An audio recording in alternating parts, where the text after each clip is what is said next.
Chris, just didn't. Apart from that first probably quarter and a little bit, just didn't look like he could get a foothold in the game. How did you sort of see? Sorry, couldn't get a foothold in the game after that sort of first quarter and a bit. Yeah, no, I thought they jumped us right from the start. Really, we came back okay in that first quarter, and then sort of late in the third, gave ourselves a chance, to win the game. Sort of 4 goals down, sort of. You're always a chance when you're only 4 goals down, but it didn't. We were just outplayed. So we'll obviously focus a lot on what we need to improve. We've understood for a little bit that we've got a few holes and we've got a few problems, but I don't often spend much time talking about the opposition. But gee, I thought they were good. Like, even when we were fighting to get our chances to get back into the game, we couldn't execute sort of going forward. Their tackling pressure. And it wasn't just their tackling on both sides of the ball. We weren't able to tackle them. Obviously they've got some class players in there. Cripps was dominant. Walsh was really good, but just their ability to be strong in the tackle, but then really tackle us. We couldn't get any clear ball. So our skill execution was off, but obviously a lot was to do with them. Sort of think through the game, and they did everything well. And everyone knows that they've got some really classy players all over the ground. And even Mackay and Curnow, it wasn't as if, they just jumped up and took contested marks, 15 metres out from goal. They just did it, in the contest. And I thought that was the way it sort of seemed to play out a lot. We got a bit of a sniff. Their pressure was really good. We looked in reasonable position in certain contests, but they were just too good. Yeah, it's as good as I've seen a team play against us for a long time. It looks pretty green with Tom Hawkins. What can you tell us at this stage, Chris? Yeah, Roger, I can't really give you much more, but I'm not. Yeah, I can't say the news is good news, but I'm not saying the news is bad either. He had to come off with a foot issue. It's mid-foot, so he has had a problem with his toe. So. It's a fair way away from that. It's not the same injury, but the experts we have don't know, so I certainly don't have anything more to add on that. But is it the same foot that he needed surgery on after the finish? Yeah, but I'd encourage you not to make that leap. It's a bit like saying it's the same leg, but foot or hamstring. Like, it's just, to make that connection, I think, is a little premature. So you're not fearing that it might be season over? They're not saying that, Josh. But and I certainly don't want to say anything that alleviates the concern, because we're concerned. But I don't want to jump to conclusions either. I probably get that you have to speculate, but you'd appreciate that it'd be dangerous for me too. Chris, what have you made of Tom's season in general? He's obviously getting older now, and it's understandable every player's time's going to get to everyone, but he seems to be really struggling. He hasn't. Early in the year, he was looking good. I thought he played, he played well up in Sydney, certainly in patches. But maybe he's a bit reflective of sort of where we're at the moment. The good's been pretty good. We've taken him out of some games. We won a game early in the year, sort of comprehensively, and you sort of look back and we took him out for that game, and you wonder if he had played that game and played well, sort of carry the confidence forward. But look, he's been struggling a bit, but he's not on his own. I still think our best is pretty good. We've just got some holes where we feel as if we need to be a bit creative at the moment in how we go after filling those roles, and sometimes that causes a bit of pain. But again, I didn't think we were, it's not as if we were pounding the ball inside 50 to Hawk and he was just getting beaten. Like, we were in the first quarter. I mean, you referenced that we were in the game in the first quarter. I think the ball was in their forward half for 75% almost of the first, certainly the majority of the first quarter. So we tend not to look at the forwards when that's happening in terms of apportioning blame. With the decision to put Sam in the ruck, did you sort of feel like in the end it was like you're sort of robbing Peter to pay Paul, because you take one of your best defenders away from that part of the ground, and Curnow kicks 5, Mackay kicks 3, they're pretty play pretty good games. How did you sort of see that? What did they end up kicking those two? 8 between them. Yeah. Like 5 and 3, and like Kerno's were sort of ground level goals. A couple of free kicks for sort of holding in the marking contest. As I said, we didn't think that, and they kicked a big score. So so that bit said, Sam's probably an example of what I was referring to about us needing to be a little bit creative. Like we're so optimistic about the player that he can be, and in my mind, he's been like one of the really high-level players in the competition. But like us, he's just not there at the moment, and we felt that getting him up around the ball a little bit more, might give him the spark that he and we needed. So again, a little bit is an aggressive move and not one without risk. But I think when it's dangerous to jump to conclusions post-game, but I think when we look back on it, I don't think we'll be thinking, gee, it was the fact that we didn't have our tall defenders back there that cost us the game. I thought, like even at half-time when we were being dominated, the stats weren't too bad except just in and around the clearances we were getting smacked. But Sam's a developing player and one we're going to invest in, we will make no apologies for prioritising him. Was it coincidental that he was coming up against his brother, or do you think that might have almost bring the best out of him as well? No, coincidental. I'm not a huge believer in that stuff.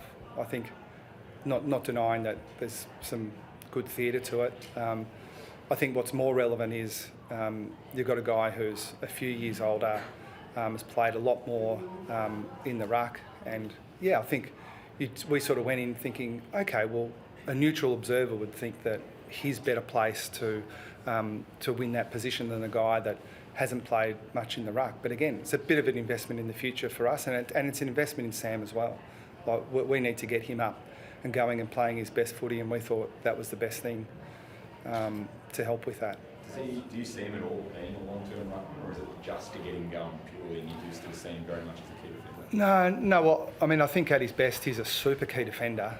And again, without sort of explaining exactly how we use him, my view, if he becomes one of the really good players in the competition, I don't think it needs to be like a Jacob Wiedering full-back style of player. I think he's going to be a little bit different to that.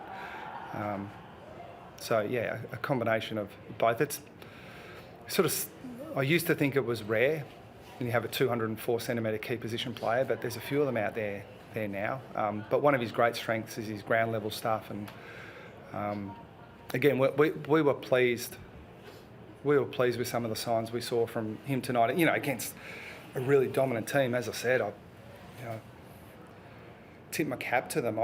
We were just fighting to find ways to change the game and restructure things a little bit. And their good players just kept dominating. We, fight really hard to kick a couple of goals, and then Cripps would throw someone off the ball and shrug 4 tackles and kick it inside 50, and Kerno kicks a goal. It was like, okay, sometimes good players and good teams get the better of you, but what we won't do is concede and say, oh, well, they're better than us, so now we've got to slip back to the pack. We had a poor night tonight against a good team, but we're still optimistic about what we can do.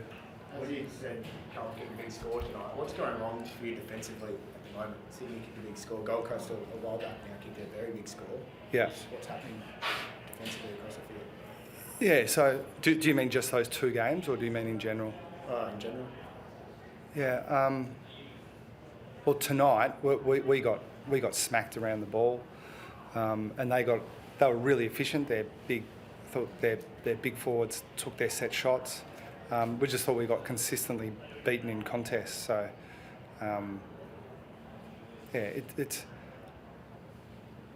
I'm not sure which one's worse. Sometimes you get beaten sort of with structural issues, and sometimes you just get beaten by good players. And the game in Darwin I thought was a bit of an outlier, but tonight I thought we just came up against a really hot team. So I'm not quite sure the pattern's as clear as you might be suggesting, but it is a concern. Like, good teams don't give up big scores like that regularly, and we've done it twice this year. So 9 games to go, and still think the season's going to ebb and flow a little bit. It'd be really interesting if a really good team came up against Carlton playing like that. It'd be interesting to see how they'd go because, as I said, they were very, very good. You mentioned skill errors in your first answer. There was a number that was pressure from Carlton, but there was a few that were from marks that were simple turnovers. What do you put that down to when your players are making mistakes like that? Yeah, they're the most frustrating ones because early on when we're under pressure, we missed some easy targets. So that's coachable because it's. I'm not a huge fan of lamenting, blatant skill errors. Like, it's no good saying, boys, our skills have got to be better. But what you can coach is the decision making and the structure. And I thought a few of the options earlier, like they're clearly on. So we won't be going away saying, hey, we need to be more conservative so we don't turn those over. We want to be a bit more aggressive. And it was sort of a confluence of factors early. They were hot, kicked a couple of goals early. We sort of looked to force the issue a bit more and then gave them a couple of goals. Even D50, I think we gave up 4-3 from turnovers in D50, which is a terrible number. How do you turn the contesting clearance side of your game around? It seems like most weeks that seems to be a fair differential between you and opposition sides. Yeah, look, maybe I think this has been building in the competition for a long, long time. You look around, virtually every team you play, and their first choice midfield are just packed with stars. And for us, for virtually the whole year, we've been without kind of our 2 best inside midfielders of the last, I don't know, probably 10 years really. Like if you take Selwood out of it, Guthrie and Dangerfield, if you took out any team's best 2, then you're down to some developing players. And that's okay if you're playing another developing midfield, but when you're playing Walsh and Cripps, it becomes a little bit harder. So we need to think about how we help them. But again, we're going to be optimistic about the sort of player that Jai Clark can become, and maybe we need to be a little bit creative again, and that's going to come with some problems. But I think it's reasonable to suggest that. To answer your question, what are we going to do about the fact we're getting beaten in the midfield a little bit more? I don't think we'll be passive, and I don't think we'll be conservative. We're not just going to roll out the same thing. We'll go after some things that, even if they don't help us in the short term, and that's our intention. We want to help it in the short term. But if it doesn't work out in the short term, we're going to get some benefit out of what we're doing by giving those guys some exposure to make sure that they are good players in the long term. How do you see Patrick's return? I thought it was positive. We didn't. How could you expect him to come in and just dominate that game as a full-time midfielder? We didn't have that intention, but we did hold him back enough that he could just go and play without any sort of limitation on his minutes. It looked like, especially early on, he was fierce around the ball and he was getting after it. So, again, you sort of stretch for the silver linings on nights like tonight, and I thought he was one of them. Do you worry about his availability for next week? Was that tackled on Walsh?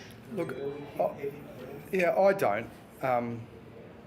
The way the holding the ball is being interpreted at the moment, if you have hold of an arm, you're very likely to get a free kick for holding the ball. And Pat didn't sling him. He had hold of an arm, and with that sort of momentum, like you're both going into the ground. So that's the way I saw it. But they don't listen to me, Rog. Chris, just on Tom Stewart, how much of a challenge is it for him at the moment? Obviously getting a lot of attention, and how much have you, mulled over and moved in the Magda into different positions? I know. The opposition will have to worry about Tom every game he's played, but it's been happening for a long time. And I think he continually wins his position. I thought he was fantastic, especially early in the game. Great in the air, supporting. Thought like his pressure, his tackling. Like if we could get after the Blues the way Stewie did and tackle them, the midfield kind of contest stuff might have been different. But I guess it depends on the way that you assess a defensive forward. As opposed to a back. We almost never set up Tom Stewart to say he can only be assessed as playing well if he has 30 touches. It's not the way we thought about it. I thought he was one of our better players tonight. Just getting creative. Last one, please, guys. Just looking a bit more forward to the past 7 weeks. You've gone from 7-0 beating Carlton last time to 1-6 since then. Yeah. What's been, we've touched on a few different things, but what's the biggest change? Yeah. Since then? Do you want to know the honest answer, the one that coaches don't normally give? When you look at a draw, we're in a really tough period of the draw, and that's like you could if I were 10 years more inexperienced, there's no way I'd say it, but it's just a reality, and so we've got to hang in. But the way Carlton played today, Sydney at the SCG last week, that's not a game lost to the competition. Most teams are losing those. So that said, the mistake is, oh no, it's fine. Like, we'll just play some good teams and now we'll win the next, 9 to finish the season and we'll be fine. No, we've got serious. We've come into a situation where we've had a patch of really, really good teams, contenders. At the same time, we've run into problems with one, the way we play, sort of bit of personnel stuff, and we're trying to fix stuff on the run. But I think most teams will go through that phase. I'd be surprised if anyone just cruises through the season. Can't play that way every week, then they may be able to do it. But therein lies the challenge now, 23-week season. It is a marathon. So, yeah, I hope that doesn't come across as saying we've got easier teams in the next run than we've had in the last run. But I think, when you look at it, it's like we had some games that we lost by kick, but good teams haven't played very well. I wouldn't overcomplicate it. Thanks, Did you want to ask your question, Josh? I don't mind. Yeah, just last one. Just you said you might get a bit creative in the coming weeks. Would you look at some of the players at VFL level that haven't played yet? Mitch Harney, George Stevens, Lawson, Lawson Humphreys. Yeah. Would you look at some of them that don't really involve them? Yeah. I think that's part of it. I think that's we've been talking about it, so it wouldn't. As always, it's not a shock to us because we're talking about it. But yeah, there might be a few things sort of on the horizon where, we're looking to push some players in, but without completely losing our composure around what we can be as well. Because while tonight was a bad performance, I don't think you sort of sit back 8-6 at this stage of the season and think, oh well, now we're rebuilding. Haven't done that for 14 years. Not going to start now.